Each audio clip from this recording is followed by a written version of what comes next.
我们和中东的这些国家是希望建立一种和平共处啊，就人类命运共同体、共同发展的这样一个理念。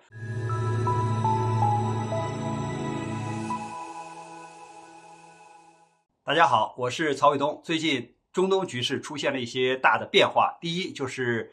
沙特阿拉伯和伊朗要复交，还有呢就是叙利亚和沙特阿拉伯也要改善关系，并且和其他的中东这些国家呢也要准备改善关系。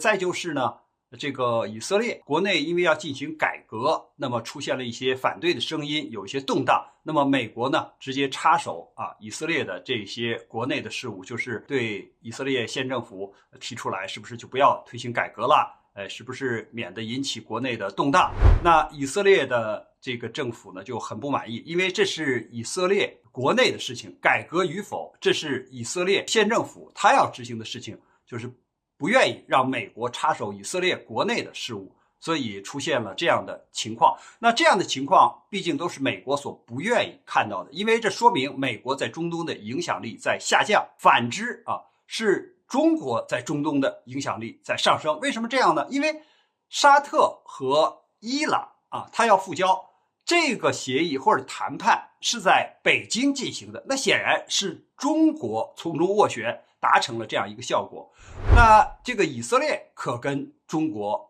没有太多的关系，就是它的国内改革与否，中国是不会插手的。而美国现在直接插手人家的内政，插手人家的改革问题，这是你和盟友之间产生隔阂、产生矛盾的原因，这可不是中国挑唆的。那么，之所以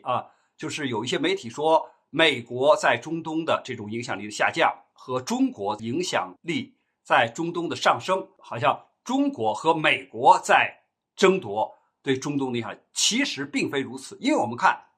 就是美国在中东，它是有朋友也有敌人的。比如说，他的这个盟友以色列，他的朋友沙特阿拉伯，因为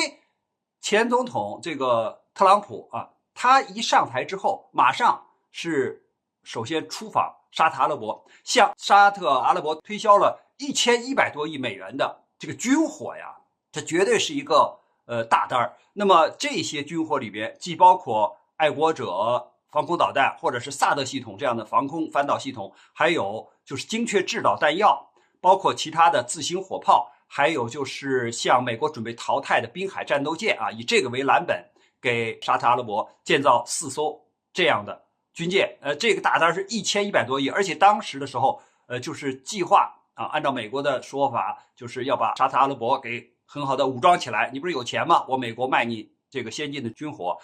然后这个数量呢可以达到大约3500亿美元这样一个前景我们再看就是他是有朋友的，但是呢他有敌人，因为前总统特朗普他在任的时候，美国单方面的退出了伊核协议是他单方面退出伊核协议，他对伊朗实行军事上的威慑，实行经济上的制裁，外交上的孤立，所以呢是他当时把这个伊朗的革命卫队宣布为就恐怖组织，那伊朗反过来也把美国的五角大楼，把美国军队说成是恐怖组织那这不就是一个死对头吗？就自己竖起了敌人。还有呢，就是对叙利亚也是阿萨德这个政权也是实行这种军事上的打击围堵，然后外交上的孤立也是搞这个，所以他又是竖起了敌人。而我们看中国在中东，他没有敌人，因为他只有朋友，比如沙特、以色列跟我们都是朋友，而我们和伊朗、叙利亚也是朋友，我们没有敌人，所以我们既然都是朋友，那朋友说话当然就可信，就没有什么猜疑，那我们就可以进行这种斡旋，就是让这个沙特和伊朗恢复外交关系，我们就可以让沙特和叙利亚恢复关系，因为大家都是朋友嘛，求同存异嘛。所以你看，这个朋友之间的关系不是中国去损贬美国或者去破坏美国和这些国家的关系，而是说美国自己造成的。你比如说他和这个伊朗的关系和叙利亚的关系是他用军事手段去威胁别人，所以造成了这个对立面。我们再看中国和这些中东国家处事的时候秉持了什么原则？是相互尊重、和平共处、合作共赢。我们是相互尊重的，美国是对人家不尊重的。你比如说连他的盟友以色列，人家改革他也要插手，那作为他的这个敌人，他更是向对伊朗、叙利亚进行围堵，而我们都是相互尊重的，不去干涉他国的内政。再有呢，就是和平共处。我们在这个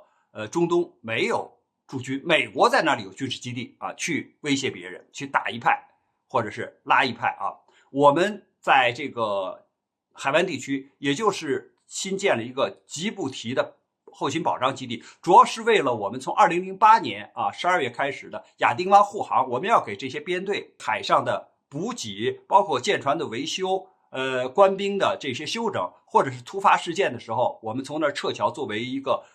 中转的基地来使用。我们不去威胁别人，不去为中国在那里的军事的实力或者是霸权这个去铺垫，我们不在那里搞什么像美国这样的威胁别人去争霸争夺势力范围，我们不去搞这些东西，所以我们是和平共处。再有一个，我们和中东的这些国家是希望建立一种和平共处啊，就人类命运共同体共同发展的这样一个理念，所以我们不去坑害别人，我们也不去威胁别人，我们希望中东的局势稳定，然后呢来共同的发展，因为中东的局势稳定也对中国的发展是有好处的，我们可以从这个中东得到能源和这些我们需要的这些产品，而我们也可以向中东国家出口我们的这个中国的产品，是一种互利共赢的这种结果。所以你看，就是美国在中东就是它的这种影响力的下降是自己造成的，而中国在中东的影响力的上升